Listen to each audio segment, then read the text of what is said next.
everyone, it's Dianne at Minerva. I hope you're all doing really well this week. And today I'm going to share a make with you for a gorgeous little blouse, and it's the assembly line cuff top right here. Now what we're going to be using today is a Minerva exclusive to make this pattern. It's called Languid Links. It's a crisp organic cotton poplin, and as you can see it's a really eye-catching design. It's going to look really lovely in this simple blouse with these beautiful cuff details. Now wash and prepare that fabric before we begin. Then when you've done that, check your sizing with the packet. So you want to take out your pieces and make sure that you measure yourself with a tape measure before you begin. Now when you've done that, we're ready to begin cutting our pattern pieces together. So let's go and do that now. Here we have the pattern pieces for our blouse. So we're going to cut two pieces of the front. This is the front. The grain line is going this way. We have the markings for the cutting line, and then the paler line is the seam line. So the seam markings on this particular pattern are for a 1 centimetre seam. Also make sure that you mark the notches here and here clearly. Here we have the back piece of your blouse. Again, we're going to cut two pieces. The grain line is this way. Make a note of your markings. Here we have your neck facing pieces. So this neck facing piece is cut from the fabric. Now you want to make sure that your fabric is placed on the fold here. So this part of the pattern piece goes to the fold. Cut around it, make a note of your markings. And then this piece is the interfacing piece. Again, you want the fold of the interfacing here, and this part just here goes to the fold of the interfacing. Now with this particular pattern you get this really useful book full of instructions and tips. So it's got the cutting layouts, ideas for if you're lengthening or shortening, different seam finishes, troubleshooting, and examples of seams here, look. So really have a look through this book before you begin and familiarise yourself with the pattern. Now ready to begin making our blouse. So first of all you want to wind half of your thread onto your machine spool, and of course check your needle is sharp. Now I'm using a sharp size 80 today, so you may wish to test this before we begin. Then when you've done that, we're going to take our interfacing pieces and we're going to apply the interfacing to the back of the neck facing. That's our first job, so let's get started. Now we're going to place our two front pieces together like this. I'm going to pin them down that centre front line. Now we're going to stitch our front seam with a 1 centimetre seam allowance, back tack to begin.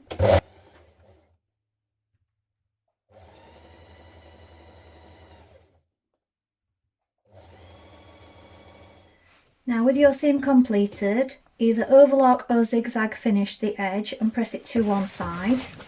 When we've done this, we're going to turn it to the right side and we're going to do a 2mm top stitch down the front here.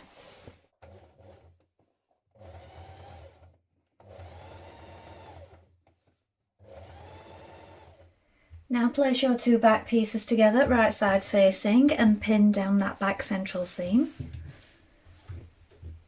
When you've done this, again we're going to stitch it with a 1 centimetre seam allowance. Then overlock or edge finish it, press to one side and then top stitch after you've done this.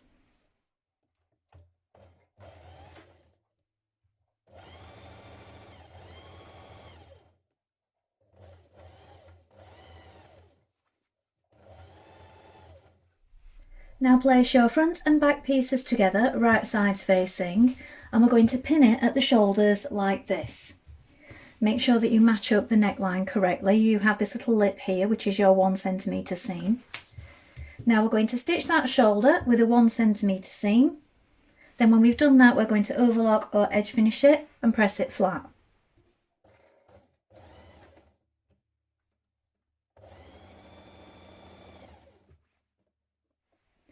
Now open up your shoulder and we're going to do a 2mm top stitch again along this seam line, but we're going to do it to the front part.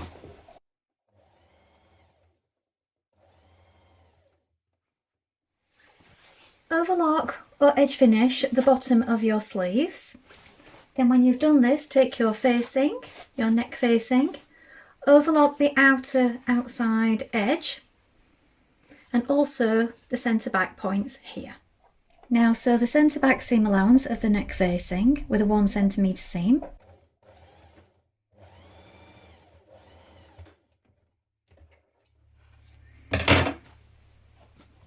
Open it up flat. Now place the facing at the neck hole like this, matching the centre back, the centre front and the shoulder points here and here. So you had markings and lines for each of these points. If you transferred those with chalk, make sure that they all line up neatly now. If they wore off, you may wish to just remark them. Now we're going to sew this in place with a 0.5 seam allowance here.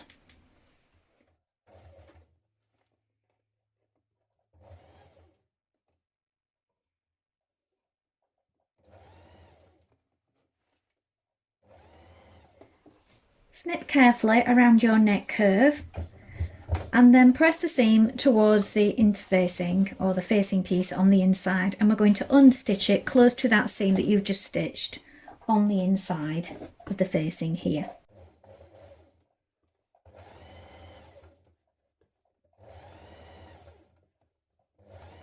Now from the outside you're going to do 2 lines of top stitching around the neck, 2 mm apart.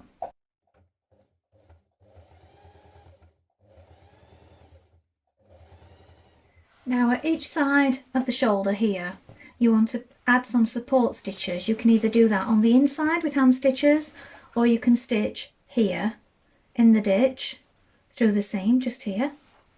And you also want to do that front and back, just to keep the facing from moving around, to keep it stable. So again, you can do that with a few hand stitches if you wish, or stitch straight through it with your machine. Now with right sides together, place your front and back together at the side seam like this. Now we're going to sew from the armhole here all the way around down to the bottom. Then when we've done this, we're going to snip into it about 7 times around this curve, and then we're going to overlock finish it. So first of all, stitch that seam with a 1 cm seam.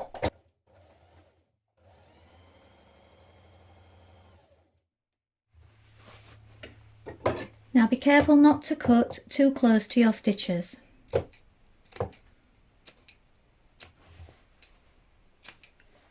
Now turn up your hem 3 cm and either pin or tack in place for now. And then it states to do a line of top stitching around the bottom to secure your hem 0.5 cm from the bottom.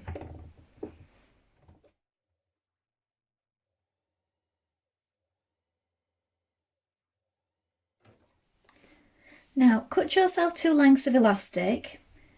Check your pattern to see what size you need to cut for these. Now in the pattern it does say to join them and then stitch them to it, to the end of the sleeve, right on the edge. I find this is a way that is quite tricky, and also you're more likely to snap your needle doing it that way. So we're going to make it with a casing this way. So what I've done is just placed my elastic inside like this. Fold it around it so that you can see that your elastic will fit. So we're folding it back and we're pinning it. I'm going to take that elastic out in a moment. We're just using it as a guide to check. And we're still going to be right up to the edge here, but this way it just means that you're not pulling on that elastic while your needle's down and having the possibility of it snapping on you. So just pull it along. Just keep using it as a guide to create that casing. And we're going to sew right on the edge of here. So I'm just pinning it in place just to make sure that my elastic will fit. Because sometimes if you measure it and then stitch it, if you go off ever so slightly, it won't fit as snug. So here, look, here's my elastic right up to the edge. And we're pinning right on the edge just there, all the way around. When you've done that, pull that elastic out. and we're going to stitch that casing now. So start at the underarm just here, and we're going to leave an opening enough to get this elastic through. So I would leave a good 6 to 7 centimetres either side. Make sure that we're sewing right on the edge of that overlocked edge just there. Quite tight to begin.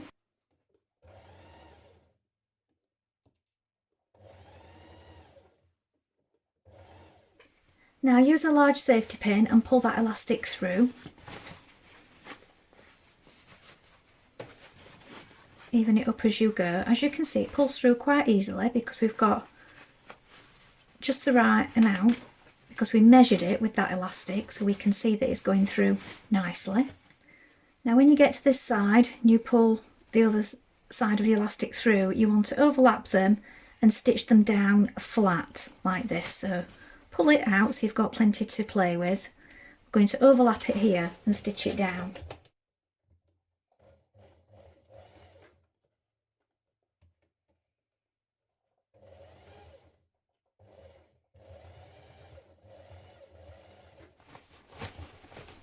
Even it all up.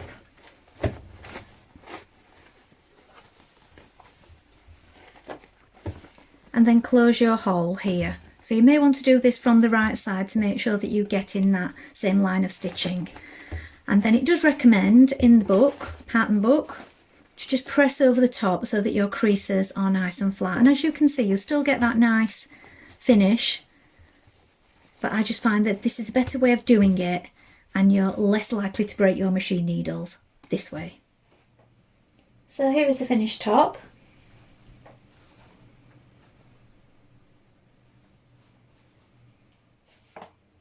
Well, I hope you've enjoyed sewing along with me today. I think this is a really cute little top to make. It's also ideal for a beginner because it's got quite a simple construction. Please let us know in the comments below if you've made this pattern before. Remember to include any photographs because we do love to see what you've been making. Remember, you can take a look at the Minerva Craft Club and get 10% off all your orders for a whole year.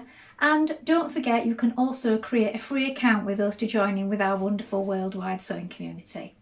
It's a really good place to gain some new inspiration for future makes. Well, that's all from me for today, but I hope to be back soon with another sew along for you. Thank you so much for watching today. Bye for now.